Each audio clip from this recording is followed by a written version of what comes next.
오늘은 성령 강림절 후 6째 주일입니다. 거룩하신 삼위일체 하나님께 영과 진리로 예배하겠습니다.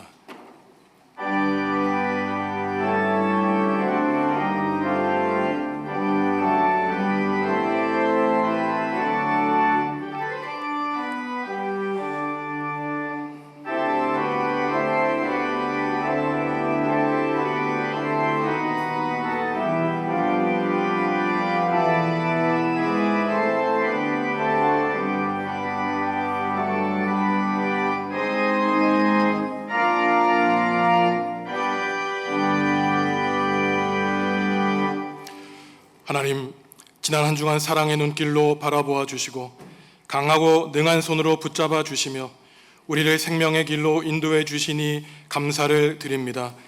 이 시간 오직 하나님만을 신뢰하며 마음과 뜻과 정성을 다해 예배하게 하여 주옵소서. 아벨의 제사처럼 우리가 드리는 이 예배를 기쁘게 받아 주옵소서. 모든 영광을 하나님께 올려드리오며 예수님의 이름으로 기원하옵나이다. 아멘. 하늘에 계신 우리 아버지, 아버지의 이름을 거룩하게 하시며 아버지의 나라가 오게 하시며 아버지의 뜻이 하늘에서와 같이 땅에서도 이루어지게 하소서. 오늘 우리에게 일용할 양식을 주시고 우리가 우리에게 잘못한 사람을 용서하여 준 것 같이 우리 죄를 용서하여 주시고 우리를 시험에 빠지지 않게 하시고 악에서 구하소서. 나라와 권능과 영광이 영원히 아버지의 것입니다. 아멘.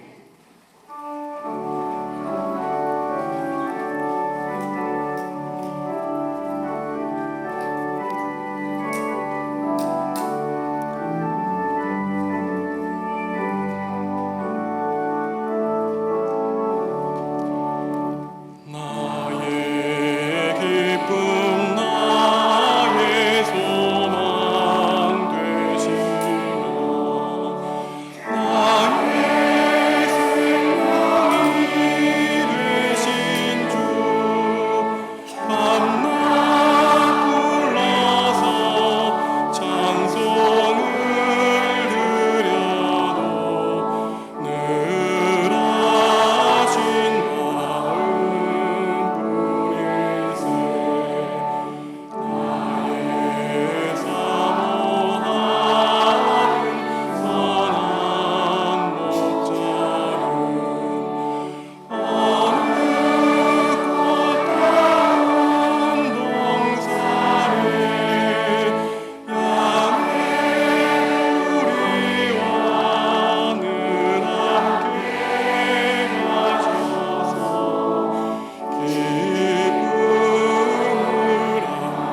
지난 한 주간의 삶을 돌아보시며 하나님과 이웃과 피조세계에 지은 죄를 고백하겠습니다.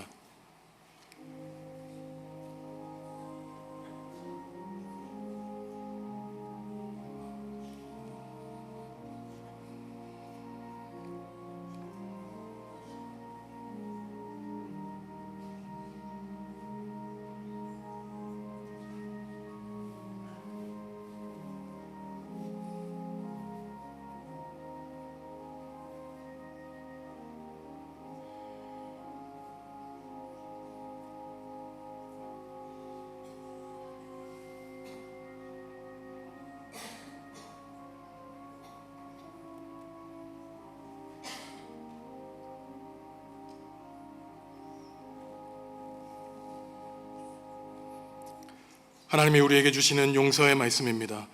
여호와께서 말씀하시되 오라 우리가 서로 변론하자. 너희의 죄가 주홍 같을지라도 눈과 같이 희어질 것이요 진홍같이 붉을지라도 양털같이 희게 되리라. 아멘. 나는 전능하신 아버지 하나님 천지의 창조주를 믿습니다. 나는 그의 유일하신 아들 우리 주 예수 그리스도를 믿습니다. 그는 성령으로 잉태되어 동정녀 마리아에게서 나시고 본디오 빌라도에게 고난을 받아 십자가에 못 박혀 죽으시고 장사된 지 사흘 만에 죽은 자 가운데서 다시 살아나셨으며 하늘에 오르시어 전능하신 아버지 하나님 우편에 앉아 계시다가 거기로부터 살아있는 자와 죽은 자를 심판하러 오십니다. 나는 성령을 믿으며 거룩한 공교회와 성도의 교제와 죄를 용서받는 것과 몸의 부활과 영생을 믿습니다. 아멘. 내가 기뻐하는 금식은 흉악의 결박을 풀어주며 멍의 줄을 끌어주며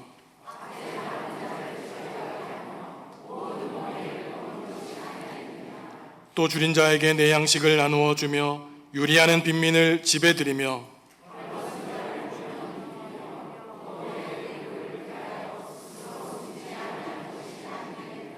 그리하면 내 빛이 새벽같이 비칠 것이며 내 치유가 급속할 것이며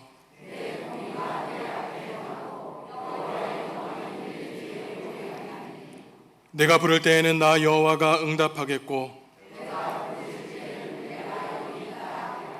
만일 내가 너희 중에서 멍에와 손가락질과 험한 말을 제하여 버리고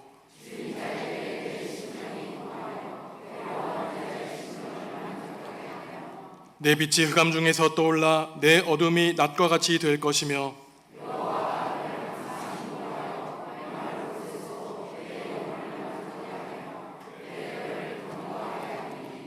너는 물된 동산 같겠고 물이 끊어지지 아니하는 샘 같을 것이라.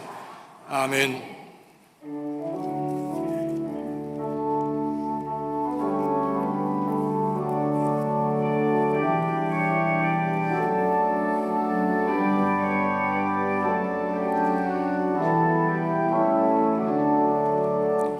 안에 마음속에 참된 평화 있네.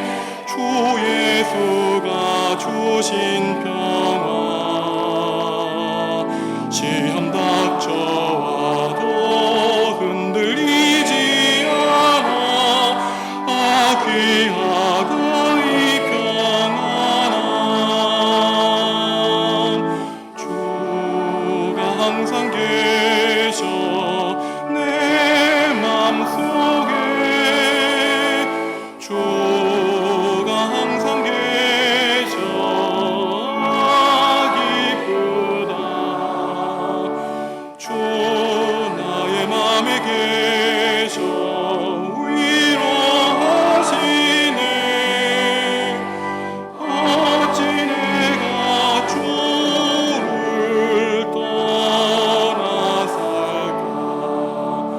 이 귀한 평안 내가 받고니 내 슬픔이 사라지고 마음의 기쁨 넘쳐 주를 찬양하네. 평화의 임금 예수.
길과 진리이신 하나님 아버지, 어둡고 험한 세상 속에서도 빛이 되어 주셔서 헤매이지 않도록 바른 길로 인도하여 주시니 감사합니다. 지난 한 주간도 각자의 삶의 현장 속에서 수고하고 무거운 짐을 잘 감당하며 살게 하셨다가 오늘 거룩한 주일을 맞아 하나님 앞에 나와 모든 짐을 내려놓고 영과 진리로 예배하게 하시니 감사를 드립니다. 이 시간 드리는 우리의 예배가 그저 습관화된 형식적인 예배가 되지 않기를 간절히 소원합니다. 자기 자신의 의로움을 자랑하지 않게 하시고 나의 나된 것이 오직 하나님의 은혜임을 인정하며 하나님 앞에 납작 엎드려 죄인됨을 고백하는 겸손과 순종의 예배가 되게 하여 주시옵소서. 아벨의 제사를 받으신 하나님께서 바라시는 그 예배는 예배의 규모나 횟수에 있는 것이 아니라 마음을 다하고 목숨을 다하고 힘을 다하는 우리의 믿음에 있음을 깨닫게 하여 주옵소서. 편리하고 풍요로운 세상 속에서 점점 하나님의 도우심이 필요하지 않은 시대가 오고 있음을 느낍니다. 하나님의 나라를 소망하기보다 이 세상이 더 좁사오니 조금만 더 즐길 수 있는 시간을 달라고 때를 쓰고 있는 타락하고 나태해진 우리들의 신앙을 정광하게 하여 주시옵소서. 오래전 신앙의 선배들이 극심한 박해 속에서도 골짜기와 땅속에서 극한의 고난을 감수하며 목숨을 걸고 믿음을 지켰던 것처럼 지혜의 성령께서 저희들의 영혼을 민감하게 하시고 자기들의 본래의 자리, 피조물의 자리, 흙의 자리로 돌이킬 수 있도록 회개의 영을 허락하여 주시옵소서. 자신들의 모든 가능성을 차압하여 주시고 오직 하나님 아버지만을 의지하는 어린아이와 같은 믿음을 소유할 수 있도록 도와주시옵소서. 정읍중학교의 주인은 오직 하나님 한 분이심을 기억하게 하시고 우리는 모두 그분이 만드신 깨지기 쉽고 연약하고 보잘것없는 질그릇임을 잊지 않게 하옵소서. 이 시간 드려지는 이 예배에 성령께서 친히 임재하여 주시고 세상이 줄 수 없는 위로와 평강으로 가득하게 하여 주옵소서. 목사님의 설교를 통해 우리의 영이 배부르게 하시고 혼란스럽고 각박한 세상 속에서 분별력 있는 거룩한 그리스도인으로 승리하며 살게 하여 주옵소서. 이른 아침부터 정성을 다해 준비한 호산나 찬양대의 찬양을 기쁘게 받아주시고 한없는 은혜로 우리와 함께하여 주옵소서. 이 예배의 자리에 함께하지 못하는 교우들이 있습니다. 그들이 어떠한 형편에 있든지 성령 하나님께서 친히 동행하여 주셔서 그들의 필요를 채우시고 은혜를 베풀어 주시옵소서. 십자가에서 죽기까지 우리를 향한 그 사랑을 증명해 주신 예수님의 이름으로 기도합니다.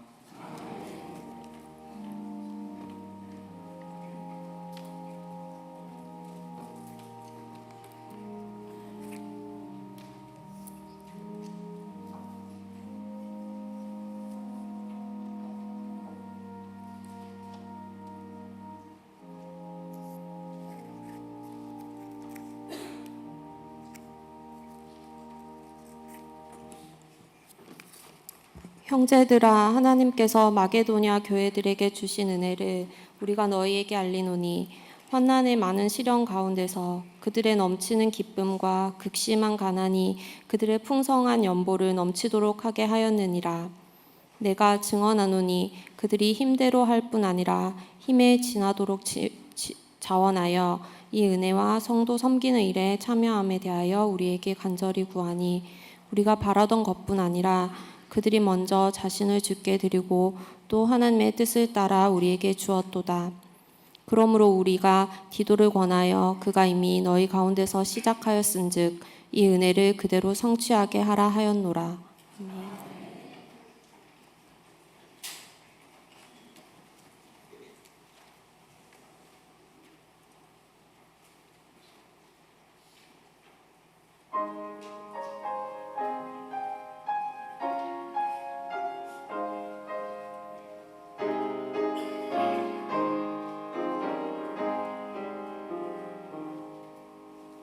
예수가 우리를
칭찬은 고래를 춤추게 한다는 말이 있습니다.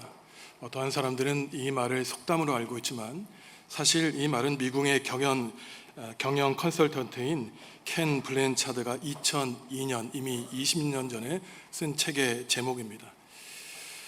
칭찬은 고래를 춤추게 한다. 이것은 이 사람이 어린 시절 부모님과 함께 동물원에 갔다가 무시무시하고 거대한 범고래가 조련사의 손짓 하나하나에 사람들에게 즐거움과 웃음을 주는 것을 보고 어떻게 이것이 가능한가를 생각한 데에서 회사 경영의 원칙도 이 범고래를 조련하는 것과 비슷하다는 데에서 제목을 이렇게 삼았습니다.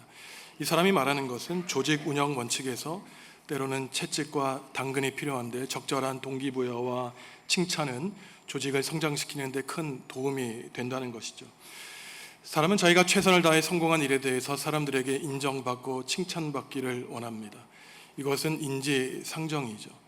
사람들에게 인정받고 칭찬받아도 참 기분이 좋아지는데 하물며 하나님에게 너는 나의 참 충성된 종이다, 내가 너를 신뢰한다라고 하는 이 칭찬과 인정을 받으면은 우리가 얼마나 기쁘고 감격스러울지 우리는 감히 생각하기조차 힘듭니다.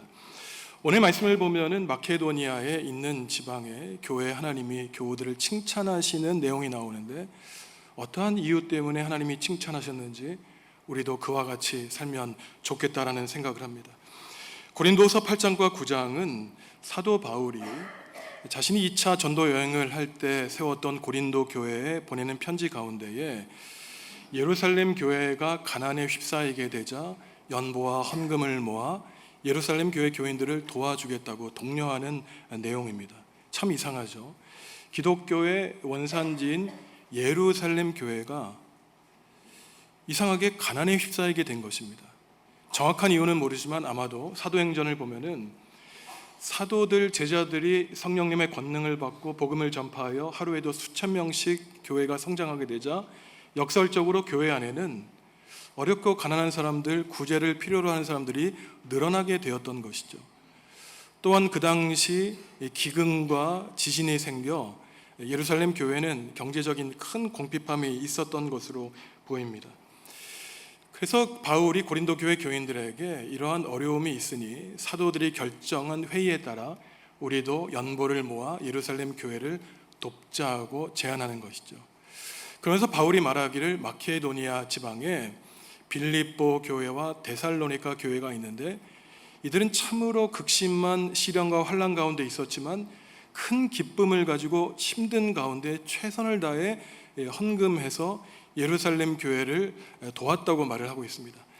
지도를 보면은 고린도는 그리스의 수도 아테네에서 한 1시간 정도 거리는 거리이고 그 위에 가면 마케도니아 지방에 빌립보와 데살로니가 교회가 있고 지난 4월달에 우리 성도들이 저 세 교회를 모두 방문하고 돌아왔습니다. 원래 마케도니아는 굉장히 비옥한 땅이었어요. 그래서 힘들이지 않고 농사를 지어도 풍부하게 살아갈 수 있는 그러한 땅이었습니다. 근데 문제가 있었는데 기원전 150년 전부터 이 마케도니아 지방이 로마 제국에게 영토가 합병되면서 엄청난 수탈을 당했습니다.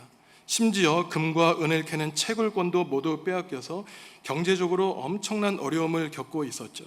그래서 오늘 바울 사도가 말하기를 저 마케도니아에 있는 교회들이 큰 환난과 핍박의 시련 때문에 정치적으로 어려움을 겪고 있었고 또한 극심한 가난에 찌달려서 경제적으로 힘든 가운데 있었지만 남에게 베푸는 데는 넘치도록 부유했다고 말하고 있습니다.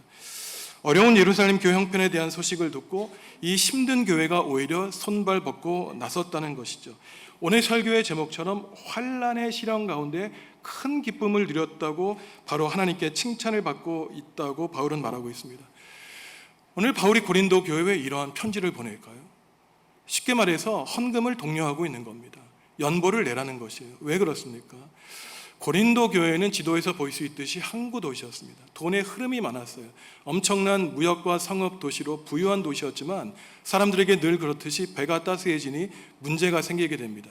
이 고린도 교회는 굉장히 시끄러운 교회였어요. 언제나 말이 많고 크게 소리치는 사람이 그 공동체를 좌지우지하고 분당을 일삼고 서로를 욕하는 공동체가 고린도 교회 공동체였습니다. 그러니 아무리 사람이 돈이 많더라도 그 고린도 교회 교인들 가운데에는 우리가 왜 예루살렘 교회를 도와야 되는가? 내가 애써서 돈 번으로 내가 왜 무능한 사람들을 도와야 되는가? 이러한 논쟁이 있었던 것이죠. 환란의 시련 가운데 마케도니아 교회 교인들은 큰 기쁨을 누렸는데 사실 환란, 시련, 기쁨은 어울리는 낱말이 아니죠. 환란과 시련을 당하면 괴롭고 절망하게 됩니다. 삶을 원망하게 돼요. 이렇게 살 필요가 있을까 생각하게 됩니다. 환란의 시련을 당하는데 기뻐한다? 그 사람은 정신적으로 문제가 있는 사람처럼 보입니다. 그러니 우리가 느끼는 기쁨은 그저 원시적으로 원초적으로 즉각적으로 우리 몸의 소욕에 즐거움을 주면 그것이 기쁨이 되는 것이 아니라 환란의 시련 속에서도 기쁨을 누릴 수 있는 것은 성령님이 우리에게 주시는 선물이라고 바울은 우리에게 말하고 있는 것입니다. 새한글 성경으로 갈라디아서 5장 22절과 23절 말씀 읽습니다.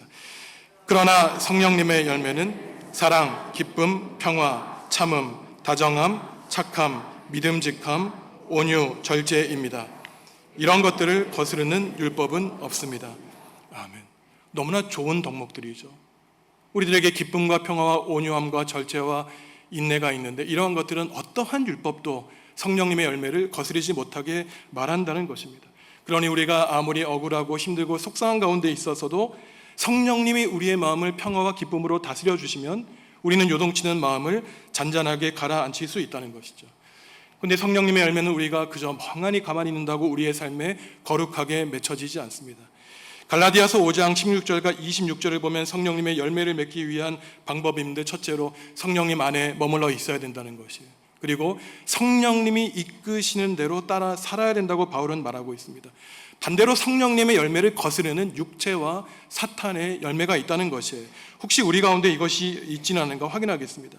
바울이 말하기를 음행, 더러운 것, 호색, 우상숭배, 주술, 원수 맺는 것, 분쟁, 시기, 분냄, 당짓는 것, 분열함, 이단, 투기, 술 취함과 방탕함 다 본능에 충실한 사람들의 특징, 본능을 거스르는 성령님을 무시하는 사람들의 공통적인 특징이라는 것입니다.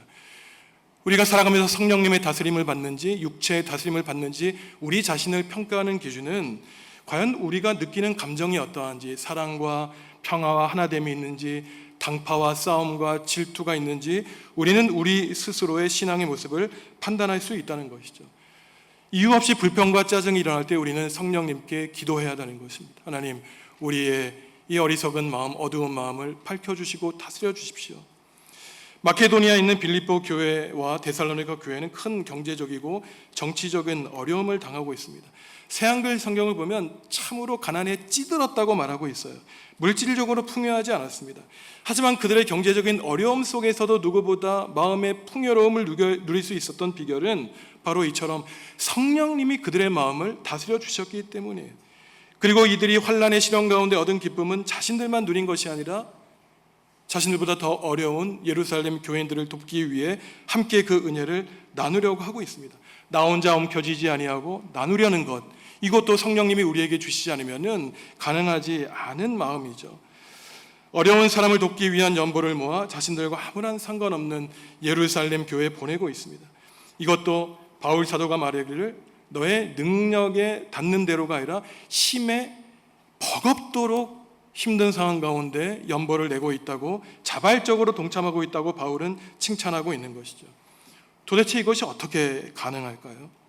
모두가 다 성령님의 감동 때문입니다. 우리의 좁은 마음을 열어주시기 때문에, 또한 1절에 나오듯이 하나님께 받은 은혜 때문인 것이에요. 우리가 일상에서 누군가에게 은혜를 받았다고 할 때는 힘들 때 도움을 받았을 때 은혜를 받았다고 하죠. 성경에서 신앙적으로 은혜라고 할 때 어떠한 사람들은 성령님의 놀라운 기적과 같은 은총, 은사를 생각하기도 합니다. 하지만 성경이 말하는 은혜는 사실 굉장히 쉬운 말이에요. 선물이라는 뜻입니다. 하나님의 은혜는 돈 주고 얻는 것이 아니라, 노력을 통해서 얻는 것이 아니라 거저 이유 없이 받는 선물이 바로 하나님의 은혜라는 것이에요. 심지어 받을 만한 자격 조건이 없는데도 하나님께 받는 것이 바로 은혜의 선물인 것입니다. 우리가 하나님께 받은 선물이 많지 않습니까? 생명을 받았어요. 가족을 선물로 받았습니다. 믿음을 선물로 받았습니다. 사실 수많은 재물과 건강, 시간이 지나면 다 놓고 떠나갈 수밖에 없지만 무엇보다 중요한 선물, 우리가 죄를 지어 죽을 수밖에 없지만 하나님께 구원의 선물을 받은 것, 우리의 노력으로는 감히 얻을 수 없는 것이죠. 은혜를 아는 사람과 은혜를 모르는 사람의 특징이 있죠. 은혜를 아는 사람은 감사할 줄 압니다. 내가 지금 비록 능력이 없어서 그 은혜를 보답할 수 없지만 언젠가 나에게 능력이 생기면 반드시 그 은혜를 기억하고 갚겠다고 다짐하죠. 은혜 받은 것을 모르는 사람을 은혜를 망각하는데 말 그대로 배은망덕하죠. 힘들고 어려울 때 도움을 받고 은혜를 받았지만 나중에 그 모든 문제가 해결되면 다 나의 힘과 능력으로 해결된 것이라고 하나님을 무시합니다. 그러니 그 삶에는 감사가 없죠. 불만과 불평이 있는 것 너무나 당연하고 교만한 것 당연합니다. 하나님께 은혜 받은 사람의 특징은 하나님께 감사할 줄 알고 자기가 거저 하나님께 선물과 은혜를 받았기 때문에 나 또한 이유 없이 힘든 사람을 위해 돕겠다는 거룩한 마음을 갖게 되는 것이죠. 하나님께 은혜를 받지 못한 사람은 결코 다른 사람을 도와줄 수 없습니다. 혹시나 도와줄지라도 나의 이름 석자를 내기 위한 음흉한 동기에서 비롯하는 것이죠. 진정 하나님께 구원의 은총을 받은 사람은 다른 사람 힘들어할 때 그 또한 구원하기 위해 은혜를 베풀고 누군가를 도울 수 있는 것이죠. 하나님께 거저 은혜와 선물을 받았기 때문에 나도 다른 사람에게 대가와 보상을 바라지 않고 은혜를 베풀 수 있다는 것, 이것이 바로 기독교 경제 윤리의 핵심입니다. 사실 경제의 이론은 여러 가지가 있어요. 자본주의 경제 윤리가 있고 공산주의 경제 원리가 있습니다. 자본주의는 이것이죠. 내 능력대로 내가 버는 것이다. 공산주의는 아니다. 모든 재화를 똑같이 나누겠다는 것이에요. 성경에 나오는 경제 윤리에 많은 사상이 있지만 특별히 두 가지 말씀드리면 오병이어, 복음서에 나오는 들판에 5,000명 이상 되는 수많은 사람들이 있었지만 굶주리지 않았습니까? 예수님이 오병이어 물고기 2마리와 떡 5개로 5,000명 이상 되는 사람을 먹였다는 것입니다. 요한복음에 보면은 어린아이가 부모님이 싸주신 도시락을 열어 그러한 기적이 가능하게 되었다고 말하고 있어요. 사도행전에 보면은 초기 기독교 공동체를 보면은 유무상통이라고 모든 사람들이 자신의 집과 농밭을 팔아 가난한 사람들이 마음껏 배불리 먹고 살 수 있었다고 말하고 있습니다. 철저히 유물론적이고 자본주의적인 경제 사상에 빠져 있는 사람은 어떻게 이것이 가능한가? 또한 그래서도 안 된다고 말합니다. 능력 있는 사람이 돈을 많이 벌고 게으른 사람, 장애인들 당연히 가난하게 살아야 된다는 것이 절대적인 자본주의자들의 생각인 것이죠. 내가 열심히 일해서 번 것이니 내가 행복할 권리가 있다고 그들은 말합니다. 가난은 불성실함과 무능에서 온다고 그들은 냉혹하게 주장하기도 하죠. 이러한 사람들은 하나님의 은혜를 모르는 사람들입니다. 하나님의 은혜를 잊어버리는 것이 성도에게 가장 큰 위협인 것이죠.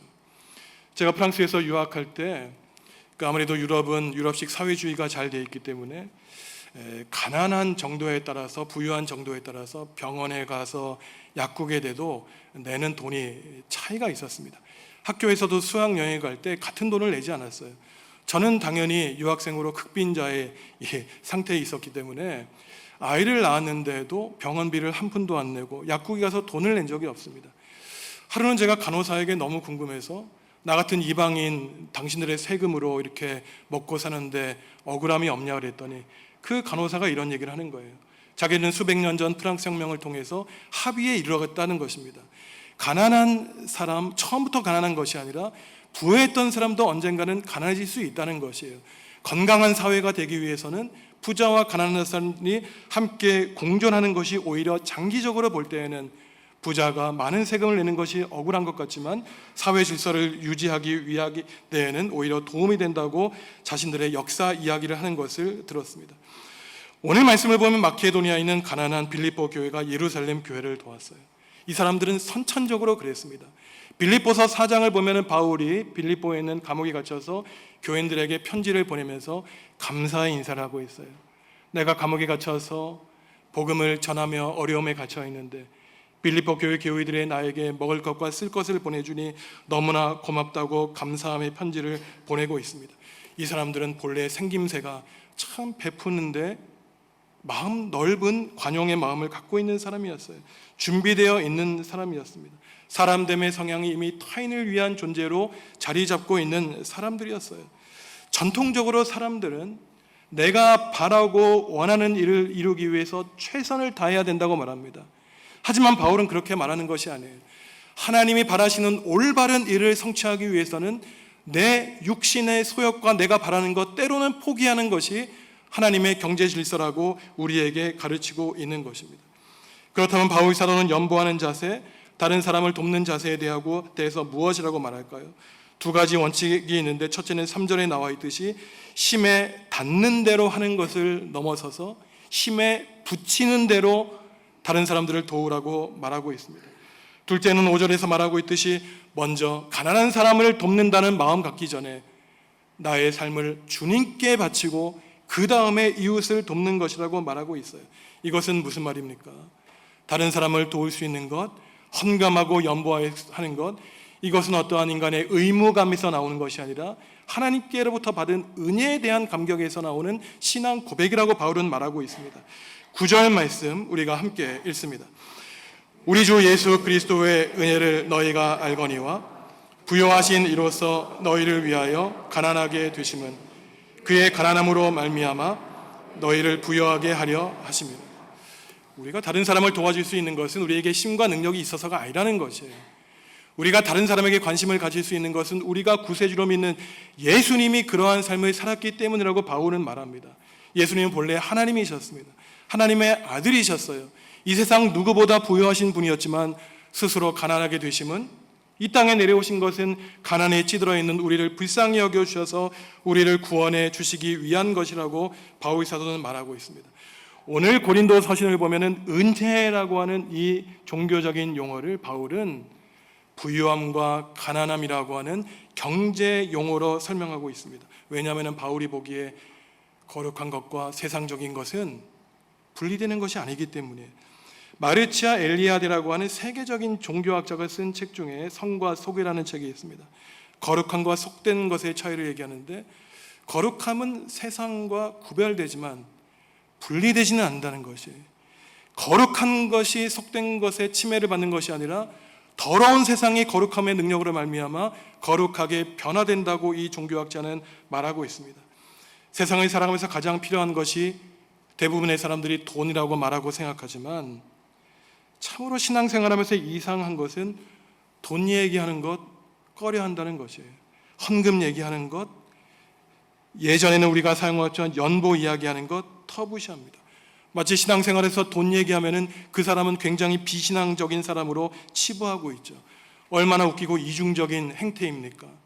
속으로는 무엇보다 돈을 사랑하지만 거룩한 입으로는 마치 돈을 사랑하지 않는 것처럼. 이러한 이유가 어디에서 나올까요? 그만큼 돈에 대한 자신의 확실한 입장이 없기 때문이에요. 20세기 최고의 영성가 중에 하나인 헨리 나우엔이라고 하는 영성가가 있습니다. 이 사람은 하버드 대학의 교수였는데 그 교수직을 버리고 라르시라고 하는 장애인 공동체에 들어갔던 사람이에요. 이 사람이 쓴 모금의 영성이라고 하는 책이 있습니다. 이 사람이 말하는 것이에요. 왜 오늘날 이 자선 행사를 하는, 기부를 모금하는 사람과 목회자들이 헌금에 대해서 자신 있게 말하지 못할까? 그것은 자신 자체가 돈에 대한 확실한 자신감이 없다는 것입니다. 만약에 이 세속적인 돈이라고 하는 것을 하나님의 영광을 위해 사용한다고 한다면 왜 그것을 떳떳이 말할 수 없다는 것이에요. 결국은 같은 돈이라고 할지라도 어디에 쓰느냐가 중요한 것입니다. 바울은 오늘 고린도 교회에 헌금을 모집하고 또한 연보를 내라고 설명을 하면서 결코 그리스어로 돈이라는 낱말을 사용하고 있지 않습니다. 그렇다면 헌금을 내라고 연보를 내라고 말하면서 바울은 어떠한 용어를 사용할까요? 은혜, 섬김, 나눔이라고 하는 종교적인 용어를 사용하고 있는 것이에요. 결국은 하나님과 사람과의 사이, 사람과 사람 사이의 관계가 이해관계로 묶여 있을 때는 그 관계가 언제라도 끊어져도 이상할 것이 없지만, 하나님과 우리 사이의 관계, 혹시나 사람과 사람 사이의 관계가 은혜로 묶여 있다면 그 관계는 영원히 지속될 것이라고 사도 바울은 우리에게 말씀해 주고 있는 것입니다. 성도 여러분, 여러분의 현재의 삶이 과연 어떠했습니까?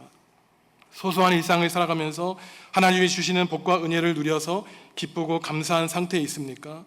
아니면 삶의 가정에 우환이 생겨 걱정과 근심으로 힘든 시간을 보내고 있지는 않습니까? 저와 여러분이 지금 이 자리에 나와 다른 곳에 있지 아니하고 하나님을 예배한다는 것, 하나님을 믿는다는 것은 다른 것이 아닙니다. 그것은 나는 내 힘과 능력으로 내 인생을 책임질 능력이 없다는 것을 고백하는 것이에요. 오직 하나님의 은혜로, 하나님을 신뢰하고 하나님의 믿음으로 살아갈 수 있다는 것을 고백하는 것이 바로 신앙 행위인 것입니다. 인생을 여러 번 살 수 있다면 한두 번 실수하고 실패하고 다음번에 성공할 수 있겠죠. 하지만 안타까운 것은 우리는 단 한 번 인생의 기회가 주어졌다는 것입니다. 하지만 비록 지금까지 혹시나 잘못된 생각, 잘못된 모습으로 실패한 인생을 살아왔는지 모르지만 그래도 참 다행이고 감사한 것은 오늘 사도 바울과 같은 훌륭한 신앙의 지도자의 모범이 있기 때문에 우리는 실수를 줄이고 성공하는 인생을 살 수 있는 것이죠. 우리 정읍중앙교회도 마찬가지 아닙니까? 2024년 이 중요한 역사적인 시대를 살아가고 있는 때에 과연 하나님이 명령하신 그 말씀을 준행하고 있는가? 아니면 다른 인간적인 세속의 관심사를 살아가고 있는가? 우리 자신의 모습을 바라볼 때 오늘 고린도 서신에 나오는 세 가지 교회, 고린도 교회, 빌립보 교회, 데살로니가 교회의 모습을 통해서 우리는 과연 어떠한 교회에 속하는가? 우리 자신의 모습을 판단할 수 있는 것입니다. 고린도 교회는 어떠한 교회였습니까? 부자들이 많은 교회였어요. 넉넉한 교회였습니다. 하지만 그렇기 때문에 자신의 은사를 강조하고 능력을 과시하고 큰 소리 치는 사람이 많은 참으로 하나님이 보시기에는 안타까운 교회였어요. 반대로 빌립보 교회와 데살로니가 교회는 극심한 환난과 핍박으로 힘들고 가난에 찌든 교회였지만 오히려 그렇기 때문에 하나님의 은혜를 갈망하는, 하나님의 영광을 드러내는 교회였습니다. 오늘 바울의 말씀을 통해서 우리는 기억하고 다짐하며 살아야 되겠죠. 환난과 시련 속에서도 우리는 과감히 큰 기쁨과 평화를 누릴 수 있는 것, 이것은 성령님이 주시는 은사이고 하나님이 주시는 은혜 때문이라는 것, 우리는 기억해야 됩니다. 일상을 살아가면서 힘들고 어려운 환난을 당할 때 성도 여러분, 성령을 의지하고 성령님이 기쁨과 평화의 은사를 달라고 우리는 기도하며 나아가야 되는 것이죠. 은혜와 감사를 잇는 삶, 참으로 생각하기 힘든 끔찍한 삶입니다. 비참하고 누구보다 마음이 가난한 불쌍한 삶인 것이죠. 오늘은 6월 마지막 주일입니다. 다음 주일은 맥주 감사 주일이에요. 매년 제가 맥주 절 때마다 설명해 드렸지만 맥주 감사 주일을 하반기의 첫 주일에 보내는 이유가 있습니다.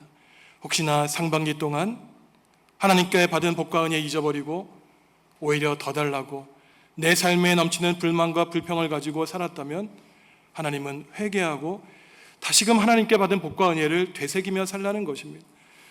여러분들에게 한 가지 숙제를 드릴 텐데 일주일 동안 내가 하나님께 받은 복과 은혜가 무엇이 있는지 최소한 10가지만 생각해 보십시오. 감사의 제목들 떠올릴 때 우리의 삶에 있었던 불평과 원망 다 사라지게 되고 하나님의 은혜로 하나님 앞에 기뻐하는 성도의 삶, 하나님께 감사의 삶을 살아갈 수 있을 것입니다. 환난의 큰 시련 가운데 큰 기쁨을 누리고 살았던 마케도니아의 거룩한 성도처럼 하나님이 세워주신 우리 정읍중앙교회 교우들은 삶의 시련 가운데 성령님이 열매로 주시는 긴 기쁨과 평화와 감사의 열매를 여러분의 인생의 나무에 풍성하게 열매 맺는 거룩한 백성 되시기를 주님의 이름으로 간절히 기원합니다.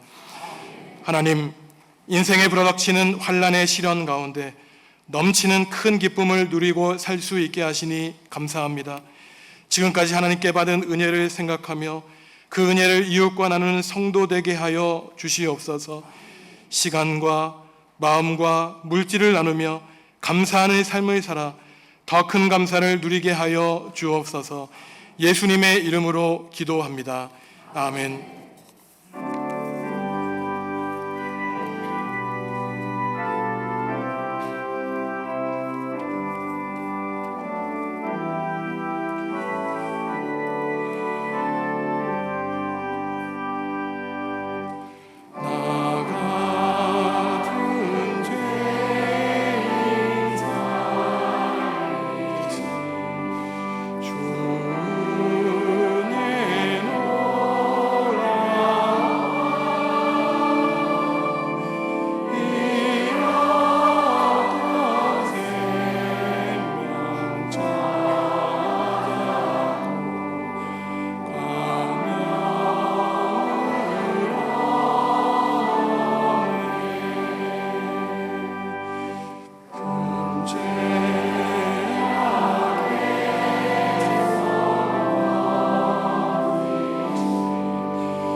성도 여러분, 주님이 우리에게 물으십니다. 내가 누구를 보낼까?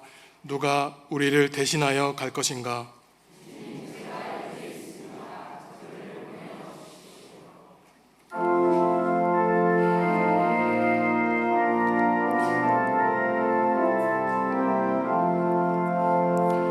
주께서 주시는 은혜 한없이 크오니 우리가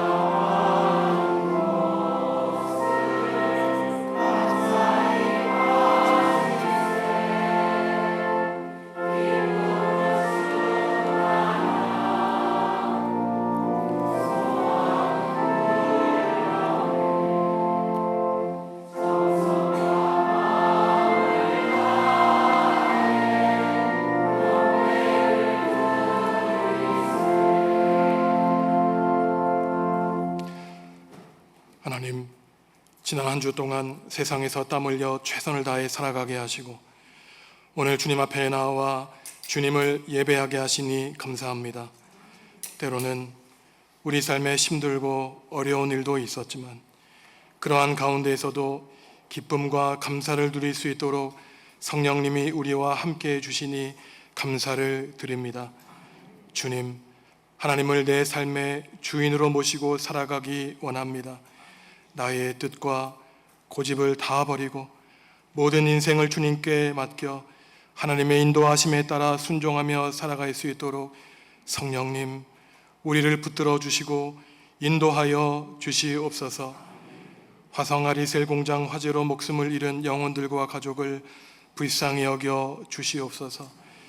가족을 먹여 살리기 위해 이국 땅에 온 중국 동포들과 외국인 노동자들을 긍휼히 여겨 주시기를 원합니다.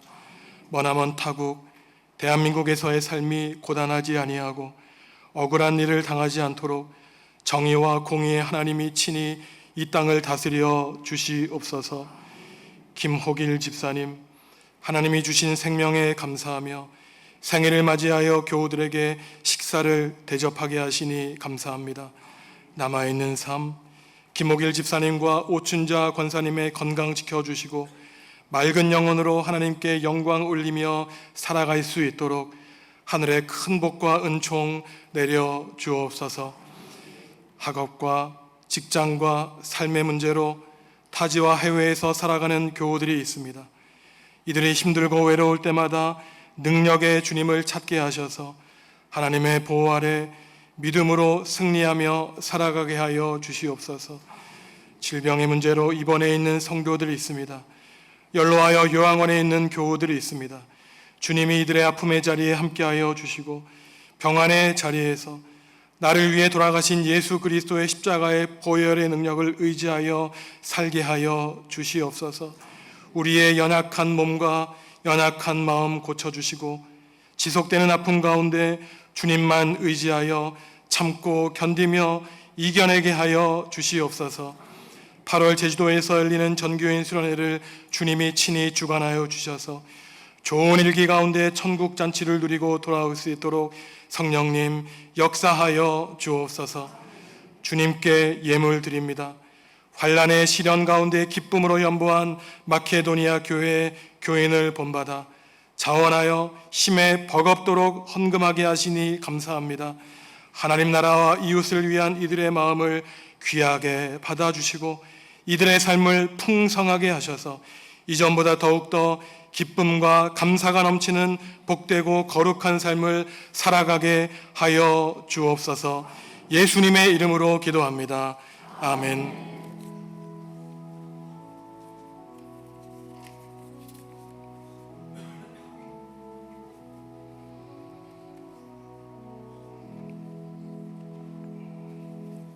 주님의 평화가 여러분과 함께 하시기를 바랍니다.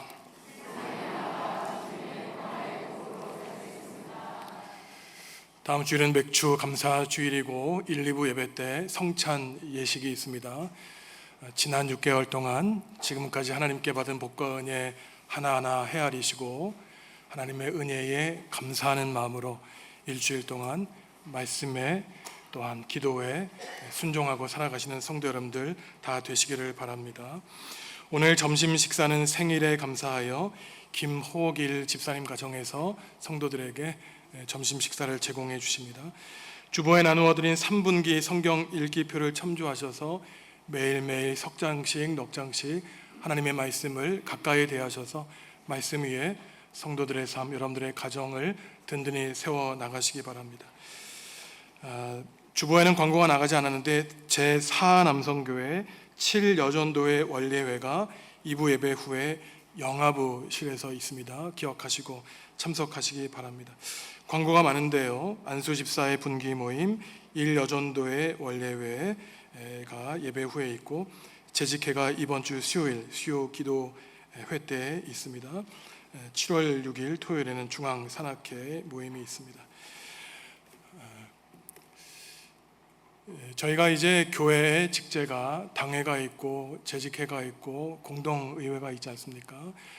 교회가 어떠한 개인의 뜻대로 운영된 것이 아니라 마찬가지로 당회도 그냥 움직이는 것이 아니라 또한 목회자가 목회를 할 때 1년 동안 계획한 정책 당회를 통해서 교회가 움직이게 되죠. 그 가운데 1년에 4번 모이는 재직회는 교회 예산과 결산을 심의하고 확인하는 시간입니다. 이러한 교회 회의와 모임에 적극적으로 참여하셔서 우리 교회가 하나님의 뜻과 계획 가운데 운영되는 건강한 교회가 될 수 있도록 성도 여러분들이 힘을 합치는 그러한 거룩한 교회가 되기를 간절히 바랍니다. 일어나서 주님께 찬양하시겠습니다.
사랑하는 성도 여러분, 성령님 안에 머무르시기 바랍니다. 성령님이 이끄시는 대로 살아가시기 바랍니다. 큰 어려움을 겪는 혹독한 시련 속에서도 큰 기쁨에 넘치도록 성령님이 여러분을 인도해 주실 것입니다. 예수님의 은혜와 하나님의 사랑과 성령님의 사귐이 성령님이 이끄시는 대로 순종하는 가운데 한 걸음 한 걸음 나아가 환난의 큰 시련 가운데 넘치는 기쁨과 감사를 누리며 살기로 다짐하는 성도들에게 지금부터 영원히 함께 하시기를 간절히 축원하옵나이다. 아멘.